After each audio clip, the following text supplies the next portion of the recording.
자, 안녕하십니까. 11월 28일 이슈맨의 주식 뉴스공장 모닝 브리핑을 시작을 하도록 하겠습니다. 어제 우리나라 증시 다가하고 코스피는 약간 상반돼서 움직인다고 말씀을 드렸습니다. 선물 옵션 만기까지 한 1, 2주 정도 최소한 이런 흐름 부분들이 동행할 가능성 부분들이 일단 있지 않느냐.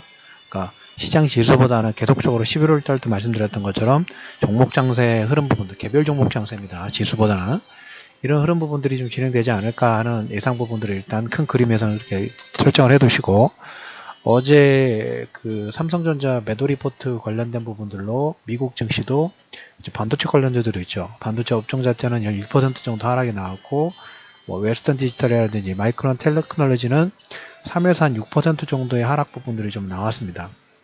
근데 보면 외국인들은 삼성전자 같은 경우에 일주일상 한 5천억 가까운 매도 부분들을 진행을 좀 했고, 그 다음에 이제 코스닥 같은 경우에 외국인들 영향력이 계속적으로 상승했습니다. 전에 한번 제가 말씀드렸지만 2017년도에 외국인들이 코스닥 매수를 집중했던 그 금액 자체가 거의 한 3조 원에 이제 가까워지고 있다는 얘기를 좀 드렸어요. 이 금액은 연기금이 우리나라 전체 주식수 125조 원 정도의 포트폴리오 부분들을 보유를 하고 있는데, 그 금액에서 코스닥 비중보다도 높아요. 그래서 코스닥의 외국인 영향력 자체가 또 높아지고 있다.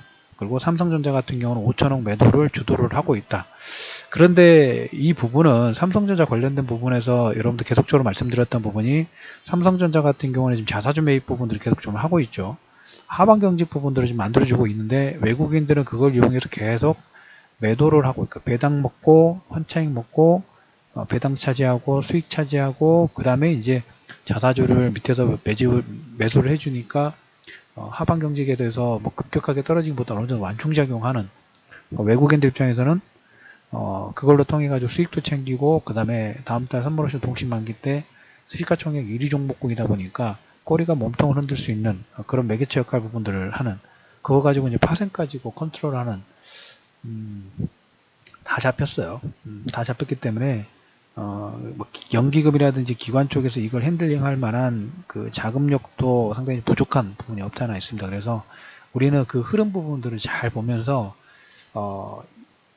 흐름에 편승하려고, 100%는 편승 못하지만 일부라도 편승하려는 노력 부분들이 필요한 구간이다 라는 얘기를 좀 드려보도록 하겠습니다. 그래서 어제 MSCI 코리아 지수는 마이너스 2% 정도, 신흥지수도 마이너스 1% 정도의 하락 부분들이 진행되면서, 어제 그 아침 브리핑에서 이런 얘기를 드렸죠.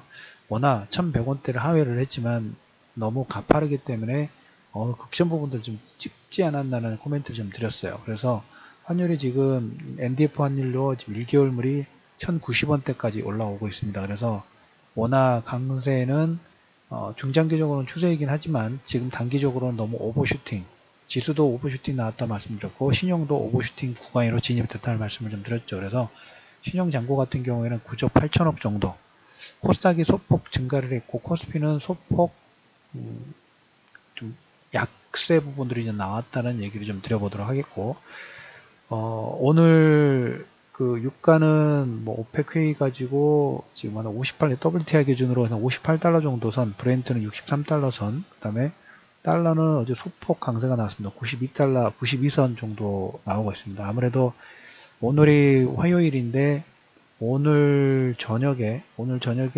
트럼프하고 상원 의원하고 세제 개혁안 관련된 부분들로 인해서 한번 미팅을 할 것 같아요. 목요일날 지금 상원에서 세제 개편안이 상정돼야 되기 때문에 그걸로 인한 사전 미팅, 별 불협화음 없이 그냥 잘 통과가 됐으면 좋겠어요. 결론적으로는 통과될 거라고 예상을 하고 있지만, 그리고 이제 오늘 저녁에 이제 제롬 파월 차기 연준 의장의 상원 청문회가 있습니다. 예전에 연준 의장 청문회 때는 연준 의장이 경기에 대한 그 낙관론 부분들을 펼치면서 글로벌 증시 상승 부분들 이끄는 역할 부분들을 했는데, 지금은 뭐 다우도 마찬가지고 글로벌 전체적으로 한 단계 다 지수 자체가 업그레이드가 됐죠. 그래서 규제 완화 관련된 부분들에 대한 코멘트가 좀 강하게 나오면 유동성이 좀 환호하지 않을까라는 예상 정도 해보고요. 지금 종목이나 섹터 장세이기 때문에 여기에 좀 많은 포커스를 좀 하겠습니다. 아무래도 코스닥 쪽에서도 보면 이런 관련된 종목군들, 뭐 창조사 관련된 종목군도 움직임 자체가 탄력적으로 나오고 있고, 종목보다 근데 여러분들한테 제가 말씀드리지만 시장이 지금 수급이라든지 매수세가 분산되어 있죠. 그래서 어떤 섹터가 섹터 하나가 테마주라고 하죠. 예전에 보면 테마주 하나가 전체적으로 다 움직이는 게 아니라 그 중에 한두 종목과 선두주들만 탁탁 치어요. 그러면서 그 테마주의 분위기 부분들을 선도하는 움직임 부분들이 나오고 있어요. 그래서 그 정도 체크하시면 될 것 같고, 정책이냐 실적이냐, 지금 시장에서 이제 아무래도 삼성전자가 내년 실적 관련된 부분들로 아리송하다는 이제 코멘트가 나오다 보니까 이제 여기에 더 수급이 더 분산되겠죠. 가는 말만 아마 가고, 가지 않은 말은 이제 막 버리면서 전문 투자자들은 아마 빠른 매매 부분들을 진행할 가능성 자체가 상당히 좀 커요. 그래서 그리고 이제 외국인들 같은 경우는 코스닥의 시총의 영향력이 13% 가까운 그 비중이다 보니까 코스닥 역시 외국인들의 매도에 절대적으로 민감해질 수밖에 없겠죠. 그래서 이거 관련된 내용 부분들 좀 보면 한국투자증권이 이제 초대형 IB에서 발행원 부분들 판매를 한다고 말씀을 좀 드렸어요. 이번 주부터 판매 시작해서 지금 4천억 팔았어요. 하루 만에 4천억. 4조에서 한 2조 정도까지 판매를 할 수 있으니까, 그러면서 금리도 한 2.3% 정도, 금리도 은행 대비 소폭 높은 금리 부분들을 주다 보니까 긍정적인 효과가 두 가지가 일단 나오고, 첫 번째 은행 금리가 올라가기 시작했고, 두 번째 초대형 IB가 좀 이제까지 회사채 부분에서 BBB 등급 유통 부분들이 조금 미진했는데 여기에 물꼬가 좀 터지기 시작했다. 그거 보세요. 자금이 이렇게 모집이 되면 지금 유동성 장세이기 때문에 기업 자금으로 당연히 50%를 할당을 해야 된다고 말씀드렸죠. 그래서 이건 아주 선순환 효과의 아주 좋은 모델이다. 이건 나중에 한번 또 분석을 한번 하도록 하겠습니다. 그렇게 보시고, BOE가 지금 애플의 OLED 관련된 부분에 독점은 삼성만 하고 있죠. 그래서 애플은 독점을 상당히 싫어합니다. 그래서 독점을 어떻게 깨기 위해서, 이제 단가를 좀 낮추기 위해서 LGD 프로도 계속 협력 부분들 하고, 그 다음에 우리나라 삼성하고 LG 쪽에서 좀 아킬레스건이라고 할 수 있는 중국의 BOE하고도 지금 접촉 부분들 하고 있어요. 그래서 지금 나온 루머 뉴스는 BOE의 애플 전용 OLED 생산 라인 추진, 물론 추진한다고 되는 건 아니에요. 추진할 때 애플에도 원하는 기술 수준, 그 다음에 라인, 이거를 충족했을 때만 나쁜 부분을 받을 수 있기 때문에 LG도 아직 거기에 대해서 뭐 명확하게 그린 부분이 나오지는 않았죠. 그래서 뭐 1차적으로는 나오긴 했습니다만은, 근데 이제 어떻게 보면 삼성 입장에서는 경쟁자가 나오는 거죠. 그래서 애플 전용의 OLED가 BOE가 저렇게 저런 오퍼를 받을 정도 그 경쟁력이 올라왔던 거 여러분들 체크하실 필요가 있어요. OLED 두 개. 물론 이제 이 OLED 쪽은 지금 뭡니까, 마이크로 LED가 나오면 어떻게 될지 그건 나중에 좀 봐야 되겠지만, 아직 마이크로 LED의 기술 자체가 완벽한 건 아니기 때문에 마이크로 LED가 나오면 OLED 쪽도 조금 위험할 수도 있어요. 그래서 그것은 아직은 좀 빠릅니다. 그런 내용들이 일단 흘러가고 있다는 정도만 체크하시면 될 것 같고, 삼성 의료기기가 이동하면서 MRI를 찍는다고 어제 전시회가 나온 것 같아요. 그래서 이동하면서 MRI 찍는다. 예전에 그 엑스레이 같은 경우 휴대용 엑스레이가 나왔던 적이 있어요. 2000년도에.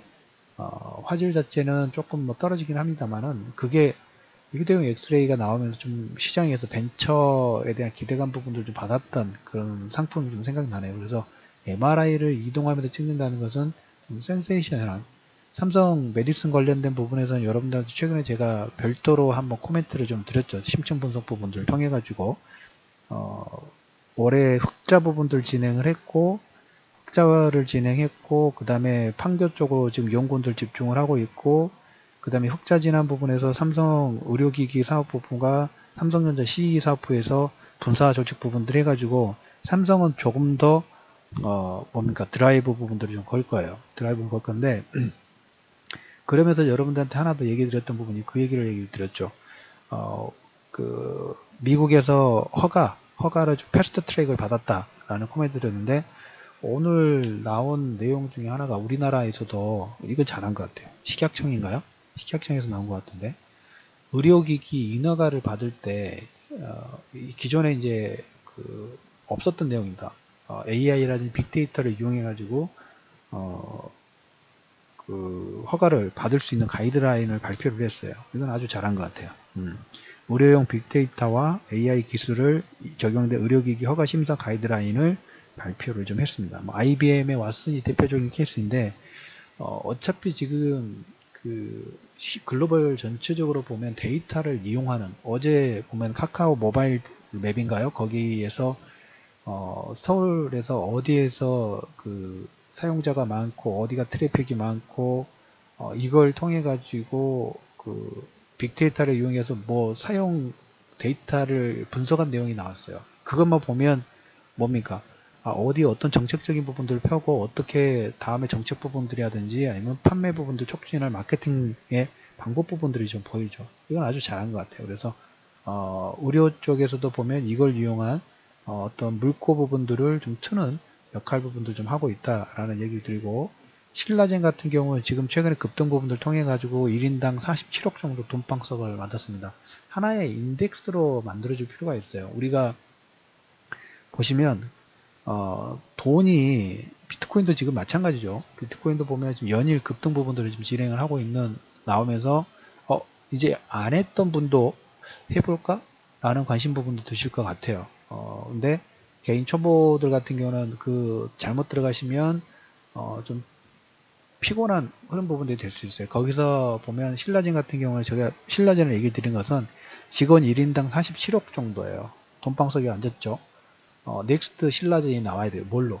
그러니까 어떤 뭡니까? 벤처라든지 이런 쪽에 하신 분들은 확률도 낮을 뿐만 아니라 보상을 받을 확률 자체도 상당히 좀 낮아요. 그리고 그런 벤처라는 회사 자체는 보면 자금 자체가 잘 모이지 않기 때문에 상당히 힘들게 기술 개발이라든지 영업이라든지 마케팅 부분들을 진행을 하죠. 그러면 이렇게 예전에 2000년도 벤처붐처럼 스톡옵션처럼 나중에 보상을 받을 수 있는 그런 게 있다 하면 좀 더 선순환 효과 부분들이 좀 될 수 있겠죠. 한국투자금융의 기업어음, 발행어음 부분들이 4천억 정도 밀리면서 그게 이제 기업 쪽에 자금 순환줄이 될 수 있는 선순환이 좀 되는 것처럼. 그래서 신라젠의 어떤 스톡옵션 관련된 부분들이 벤처 열풍의 어떤 하나의 확산의 기반이 될 수 있는 하나의 역할 부분들이 좀 됐으면 좋겠다라는 얘기를 드리면서, 지금은 이제 어제도 말씀드리고 지난 11월 달 동안 계속 말씀드렸던 것처럼 레버리지 계속적으로 일단 우리가 선물옵션 동시 만기라든지 외국인들의 방향 부분들을 조금 확인을 하고 가는 구간이라고 말씀을 좀 드렸습니다. 무리하지 마시고 정책이라든지 그 다음에 업종 구분별로 테마별로 스페셜한 모멘텀이 있는 종목군에 일부 작은 부분들 단기 트레이딩 정도만 완급 조절하시기를 말씀을 드리면서 11월 28일 이슈맨의 모닝 브리핑을 마무리하도록 하겠습니다.